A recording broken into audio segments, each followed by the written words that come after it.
Assalamualaikum students. This is International Islamic University Islamabad Schools, Sahiwal campus. This is the online lecture of physics, grade pre-9, unit number 3, dynamics. And this is the 6th lecture of this unit. First of all, students, open your books and make sure you have to listen to my lesson attentively. Now you have example 3.6 on page number 68. A body of mass 5 kg is moving with a velocity of 10 meter per second. Find the force required to stop it in 2 seconds. अब आपको एक body दे दी है जिसका mess आपके पास क्या है 5 kg, जो कि मूव कर रही है वेलोसिटी के साथ 10 मीटर पर सेकेंड. आपने फोर्स फाइंड करनी है, उतनी फोर्स फाइंड करनी है उसको स्टॉप करने के लिए इन 2 सेकेंड्स. अब सॉल्यूशन में पहले हम डाटा लिख लेते हैं. m1 मेरे पास क्या है 5 kg, vi मेरे पास क्या है 10 मीटर पर सेकेंड, फोर्स आपके पास vf. अब आपने vf स्टॉप के लिए फाइंड करनी है, तो vf मेरे पास क्या हो जाएगी 0, और t मेरे पास टाइम कितना गिवन है t सेकेंड, 2 सेकेंड्स. अब हमने फोर्स फाइंड करनी है, तो मैं क्या करती हूँ, pi मेरे पास क्या हो जाएगा mvi, और pi की वैल्यू मैं निकाल लेती हूँ मोमेंटम की, इनिशियल मोमेंटम की मैं वैल्यू निकालती हूँ. मैं इनिशियल मोमेंटम की वैल्यू निकाल लूंगी 5 × 10 मीटर पर सेकेंड, तो मेरे पास क्या आ जाएगा 50 न्यूटन सेकेंड. अब मैं फाइनल मोमेंटम निकालती हूँ. अब जैसे कि आपके पास फाइनल वेलोसिटी 0 है, तो डेफिनेटली जब आप m को 0 से मल्टीप्लाई करेंगे तो आपके पास 0 आ जाएगा. तो इट्स मीन फाइनल मोमेंटम आपके पास क्या हो जाएगा 0. अब आप इसकी वैल्यूज पुट कर देंगे. फॉर्मूला आपके पास क्या है, F equal pf minus pi over t. pf आपके पास कितना आया था 0 माइनस 50 ओवर t2, तो आपके पास f किसके इक्वल आ जाएगा -25 Newton. So this is your answer.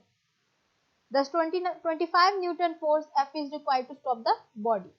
Stop है इसलिए माइनस साइन आएगा, और आपके पास जो 25 न्यूटन फोर्स है वो रिक्वायर्ड है बॉडी को स्टॉप करने के लिए. Now students, the next topic of our lesson is law of conservation of momentum.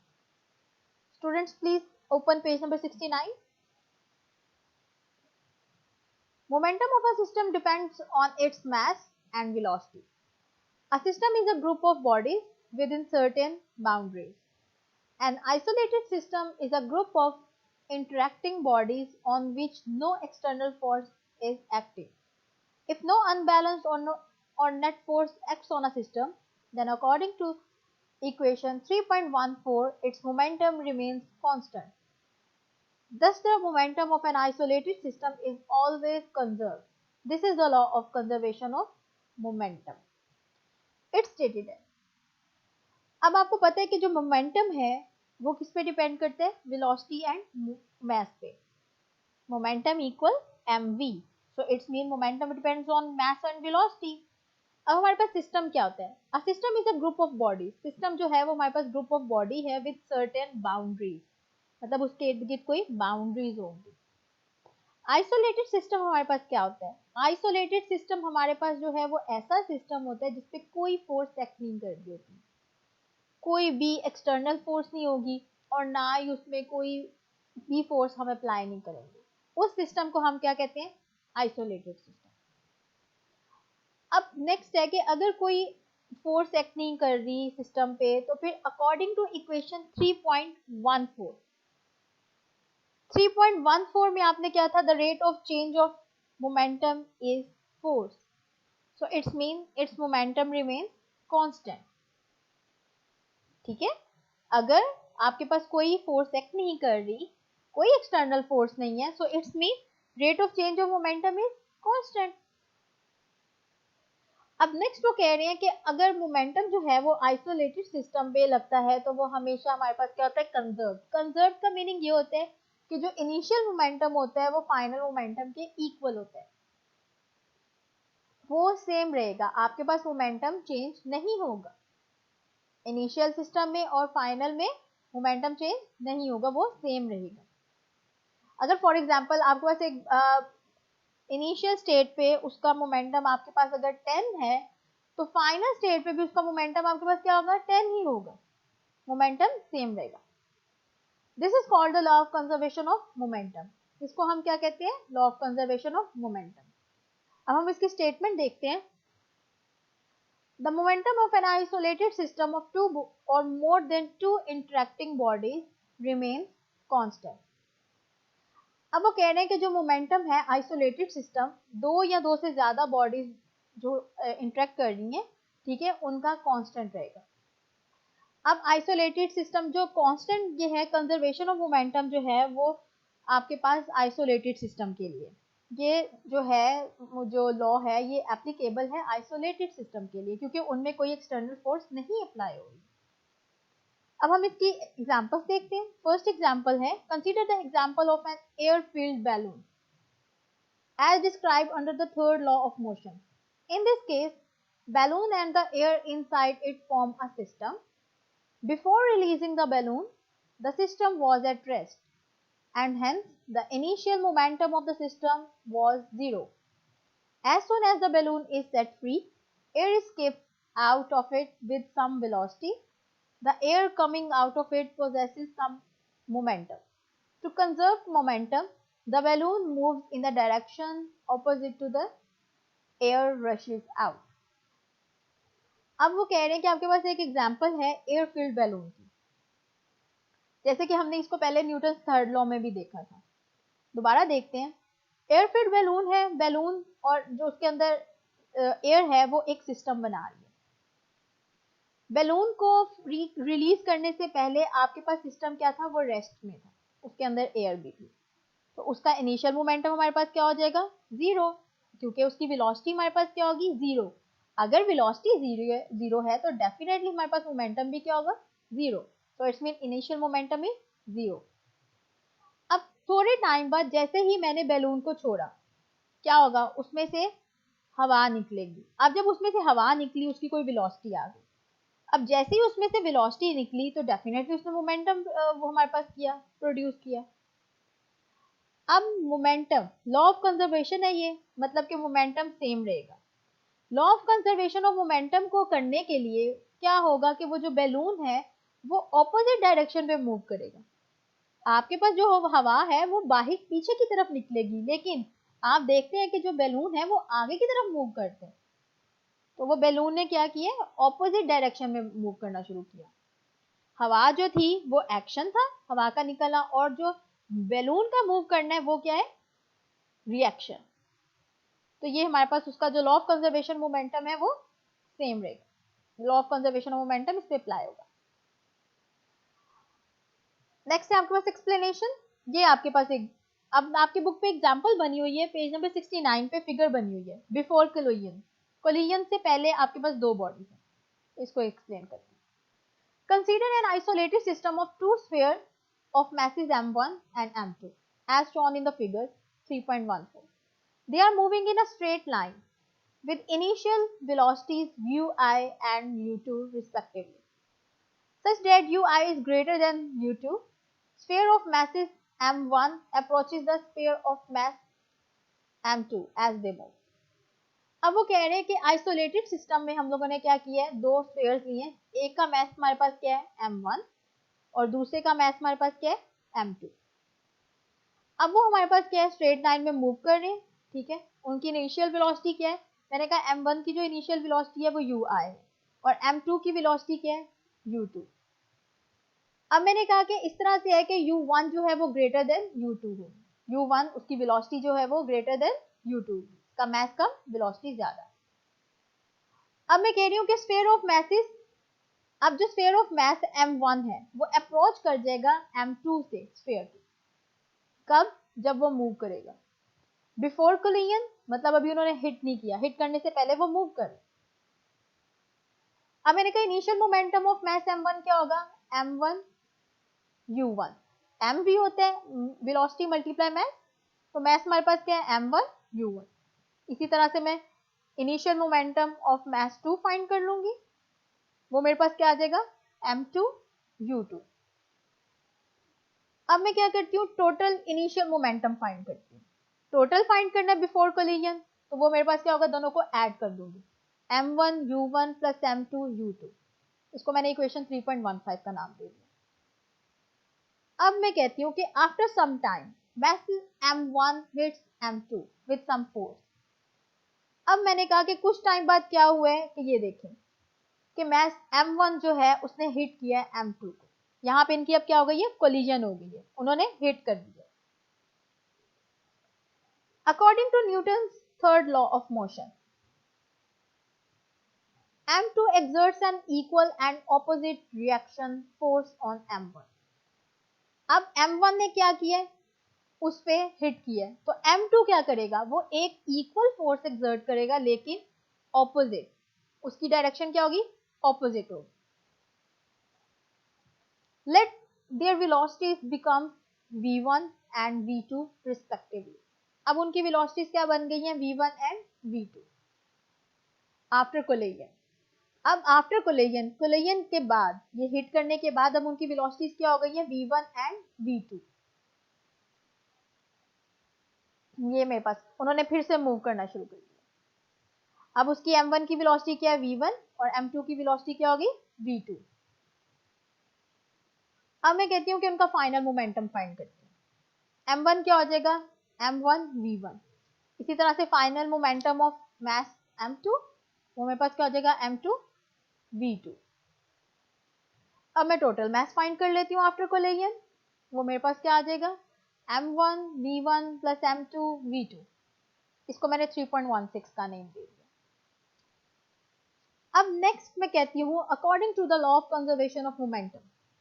Law of conservation of momentum हमें क्या कहते हैं कि हमारे पास momentum before collision and after collision remains the same, it's mean they both are equal. Total initial momentum of the system before collision equal total final momentum of the system after collision. ये दोनों equal हैं, मैं इनकी values लगा देती हूँ। m1u1 plus m2u2 equal m1v1 plus m2v2। इसको मैंने इक्वेशन 3.17 का दे दी। अब नेक्स्ट मैं कहती हूँ equation 3.17 shows that the momentum of an isolated system before and after collision remains the same, which is the law of conservation of momentum. Now students, applications of the law of conservation of momentum. Gun and a bullet. अब मैं आपको example देती हूँ gun and bullet. Consider a system of gun and a bullet. Before firing the gun, both the gun and bullet are at rest.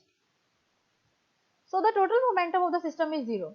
As the gun is fired, bullet shoots out of the gun and acquires some momentum. To conserve momentum of the system, the gun recoils. According to law of conservation of momentum, the total momentum of the gun and the bullet will also be 0 after the gun is fired. Let m be the mass of the bullet and v be its velocity on firing the gun. The capital M be the mass of gun and capital V be the velocity with which it recoils. Thus the total momentum of the gun and bullet after the gun is fired will be. अब वो कहते हैं कि हमें gun और bullet की एक example लेती हूँ। मैंने कहा कि एक मेरे पास सिस्टम में गन एंड बुलेट है, मतलब सम उन पे बाउंड्रीज लगी है। Before firing the gun, gun fire करने से पहले गन और बुलेट जो है वो दोनों रेस्ट में है, वो मूव नहीं कर रही, तो इट्स मीन उनमें कोई वेलोसिटी नहीं है, तो इट्स मीन उनमें मोमेंटम क्या हो जाएगा हमारे पास, 0। जैसे ही मैंने गन फायर की, मेरे पास क्या होगा कि जो बुलेट है वो गन से बाहर निकलेगी और उसमें क्या हो जाएगा, मोमेंटम प्रोड्यूस हो जाएगा। अब उस मोमेंटम को कंजर्व करने के लिए, क्योंकि उसका इनिशियल मोमेंटम हमारे पास क्या है, 0, law of conservation of momentum कहता है कि इनिशियल मोमेंटम इक्वल होगा फाइनल मोमेंटम के, तो उसको अब 0 भी लाना है। तो वो कहते हैं कि उसको कंजर्व करने के लिए, कांस्टेंट रखने के लिए जो गन है वो क्या होगी, वो पीछे की तरफ मूव करेगी, हल्का सा झटका देगी। जैसे ही आप बुलेट फायर करेंगे, आप गन को फायर करेंगे तो बुलेट आगे की तरफ जाएगी और गन जो है वो थोड़ा सा झटका देगी। अब वो कह रहे हैं कि जो according to law of conservation of momentum, कि टोटल मोमेंटम ऑफ गन और जो बुलेट है वो 0 होना चाहिए, जैसे कि हमने गन फायर की। अब मैंने कहा कि जो मैस है स्मॉल m जो है वो मैं बुलेट का मैस शो कर रही हूँ, और स्मॉल v जो है वो मैं वेलोसिटी शो कर रही हूँ गन की।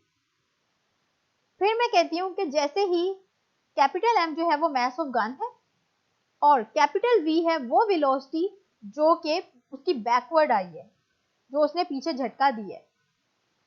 अब मैं कहती हूँ कि this the total momentum of the gun and the bullet after the gun is fired will be. अब आफ्टर क्या होगा, फायरिंग, आफ्टर फायर उसका मोमेंटम क्या होगा मेरे पास, ये देखें। आप ये देख सकते हैं कि जैसे आपने गन फायर करते हैं तो ये देखें, ये बंदा पीछे की तरफ झटका, वो पीछे की तरफ आती है। अब मैं कहती हूँ total momentum of the gun and the bullet after the gun is fired is mv plus m जो है वो कैपिटल M जो वो शो कर रहा है, किसका शो कर रहा है, जी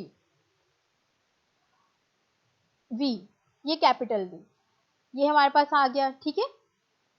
उसके बाद मैं कहती हूँ कि ये किसके इक्वल होगा, प्लस स्मॉल m और स्मॉल v के, ठीक है। ये जो कैपिटल V है ये हमारे पास किसका है, वेलोसिटी ऑफ गन वो जो है, इसी तरह। अब मैं कहती हूँ according to the law of conservation of momentum क्या होना चाहिए, total momentum of the gun and the bullet after the gun is fired equal total momentum of the gun and the bullet before the gun is fired, दोनों को equal होना चाहिए। तो जी मैं क्या कहती हूँ, ये आफ्टर ये है mv प्लस mv इक्वल 0, क्योंकि हमने दोनों जो पहले आपने फाइंड किया कि टोटल मोमेंटम बिफोर फायर क्या होगा, 0। अब नेक्स्ट मैं कहती हूँ अगर 0 है तो मैं ये mv इक्वल माइनस mv, मैं इस v की वैल्यू निकाल लेती हूँ कि वो जो उसने पीछे से झटका दिया था वो कितनी वेलोसिटी लगेगी। ये मेरे पास आ गया v equal minus small m over capital M small v। अब ये जो माइनस साइन है, ये माइनस साइन हमें क्या इंडिकेट कर रहा है, ये देखिए equation 3.19 gives the velocity v of the gun, ये गन की वेलोसिटी हमें दे रहा है। अभी जो माइनस साइन है ये नेगेटिव साइन इंडिकेट्स कर रहा है कि जो वेलोसिटी ऑफ द गन है is opposite to the velocity of the bullet. देखिए बुलेट आगे की तरफ जाएगी लेकिन जो गन है वो पीछे की तरफ आती है। Since the mass of the gun is much greater than the bullet, therefore the recoil is much smaller than the velocity of the bullet। जो मैस है गन का वो ज्यादा है बुलेट की निस्बत, तो इस वजह से वो जो झटका लगता है वो थोड़ा सा लगता है, वो झटका जो होता है वो छोटा होता है वेलोसिटी ऑफ बुलेट से। नेक्स्ट आपके पास एग्जांपल है rockets and jet engine. Rocket and jets engine also work on the same principle. In these machines, hot gas is produced by the burning of fuel rush out with large momentum. The machine gains an equal and opposite momentum. This enables them to move with very high velocities. अब rocket and engine की भी वही example है, जैसे ही आप rocket का जो fuel है वो बर्न होता है तो वो क्या होता है कि बहुत ज्यादा गैसेज जो होती हैं वो प्रोड्यूस होती हैं, ठीक है। अब वो क्या होगा कि वो जब वो उनमें बहुत ज्यादा मोमेंटम प्रोड्यूस हो जाएगा। अब वो क्या होगा कि जो गैसेस हैं वो पीछे की तरफ है तो रॉकेट आगे की तरफ मूव करेगा, वो मोमेंटम उनका क्या हो जाएगा, ऑपोजिट में हो जाएगा। तो फिर जब हम देखेंगे तो law of conservation of momentum जो है वो उस पर फॉलो कर जाएगा, उनका मोमेंटम जो है वो सेम रहेगा। Now students you have assignment, long questions, law of conservation of momentum, and the second is applications of law of conservation of momentum. Applications में आपके पास ये सारी एग्जांपल्स आ जाएंगे। Next is example 3.6। Note, learn both topics. आपको ये topics जो है वो अच्छे तरीके से लॉन्ग क्वेश्चन के लिए लर्न कर लेना है और एग्जांपल की प्रैक्टिस करनी है। Okay students, this is the end of our lesson. अल्लाह हाफिज।